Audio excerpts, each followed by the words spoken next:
আসসালামু আলাইকুম। আমি তারিকুল ইসলাম ফাতিমা আইটি পার্ক থেকে আপনাদেরকে জানাচ্ছি শুভেচ্ছা ও স্বাগতম। আজ আমরা কথা বলবো আপনাদের মাধ্যমে যে আসলে ফেসবুক মার্কেটিং কি। অনেকেই জানে না যে আসলে ফেসবুকের মাধ্যমে কিভাবে মার্কেটিং করে, এ বিষয়ে বিস্তারিত আলোচনা করব। ফেসবুক মার্কেটিং হলো এমন একটা মার্কেটিং যেটা আপনি অর্গানিকলি ভাবে করতে পারবেন এবং পেইড ভাবে করতে পারবেন। বর্তমানে দেখা যায় বিভিন্ন অনলাইন শপ বা আমরা একটা ভিডিও দেখতেছি, তার মাঝখানে একটা বিজ্ঞাপন চলে আসছে কোনো প্রোডাক্ট পারচেস করার জন্য। এটাই হলো ফেসবুক পেইড মার্কেটিং। আবার অর্গানিক মার্কেটিংটা হয় সাধারণত এভাবে যে আপনি নির্দিষ্ট কোনো গ্রুপে গিয়ে আপনার যে নির্দিষ্ট প্রোডাক্ট বিক্রি করতে চান এই প্রোডাক্টগুলোর বিজ্ঞাপন দিচ্ছেন। এটা আপনি এক এক করে দিতে পারেন, কিন্তু পেইড মার্কেটিং এর বেনিফিট অনেক। কারণ ফেসবুক জানে আমাদের কিভাবে কোন প্রোডাক্ট কার প্রয়োজন, কার বার্থডে কবে, মানে এক কথায় কার বিহেভিয়ার কেমন, এক কথায় সবকিছু ফেসবুকের কাছে অসংখ্য পরিমাণ তথ্য আছে আমাদের। বাংলাদেশে বর্তমানে প্রায় 5 কোটির উপরে গ্রাহক আছে ফেসবুক ব্যবহার করে। তো যে কোনো অনলাইন বিজনেসের জন্য বাংলাদেশের প্রেক্ষাপটে ফেসবুক মার্কেটিং এর কোনো বিকল্প নেই। কারণ ফেসবুকই একমাত্র আমরা আমার পাশের লোকের সম্পর্কে যতটা না জানি তার থেকে বেশি ভালো জানে ফেসবুক।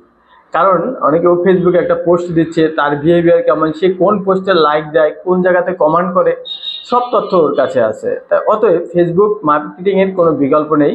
আর পেইড মার্কেটিং এর তো কথাই নেই। পেইড মার্কেটিং করতে গেলে আপনি ধরেন যদি একটা বার্থডে প্রোডাক্ট বিক্রি করবেন, এখন ফেসবুকে যদি বলা হয় যে ঠিক আছে আগামী 3-4 দিনের ভিতরে যাদের জন্মদিন হবে তুমি তাদের সামনে প্রোডাক্টটি প্রেজেন্টেশন করো, ঠিক দেখবেন ফেসবুক ঠিক ওই ধরনের লোকদের কাছেই প্রোডাক্টটা প্রেজেন্টেশন করবে। তাহলে আমার সেলটা দ্রুত হবে। এখন যার বার্থডে 6 মাস পর, সে তো আর তার জন্য তার কেউ প্রোডাক্ট কিনবে না। তো বুঝতে পারতেছেন যে ফেসবুকের কাছে কি পরিমাণ তথ্য রয়েছে।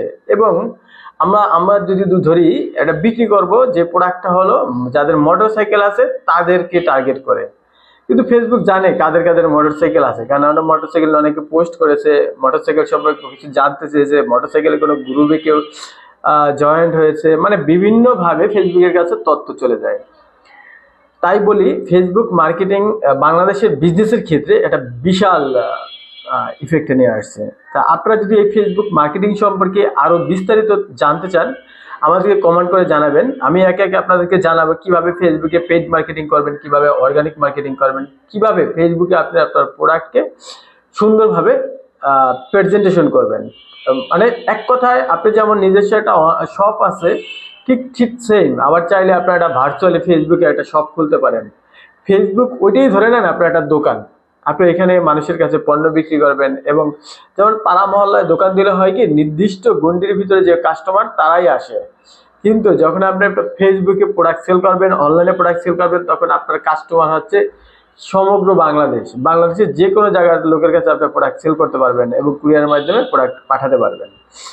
তো ধন্যবাদ, আজ এ পর্যন্তই। যদি কারো কোনো ফেসবুক মার্কেটিং এর বিষয়ে কোনো হেল্প প্রয়োজন হয়, আমরা ফাতিমা আইটি পার্ক আছি আপনাদের সাথে। যে কোনো বিষয়ে যে কোনো কিছু জানতে হলে আমাদেরকে কমেন্ট করুন অথবা সরাসরি আমাদেরকে হোয়াটসঅ্যাপ করতে পারেন। ধন্যবাদ, ভালো থাকবেন, ফাতিমা আইটি পার্কের সঙ্গে থাকবেন। আল্লাহ হাফিজ।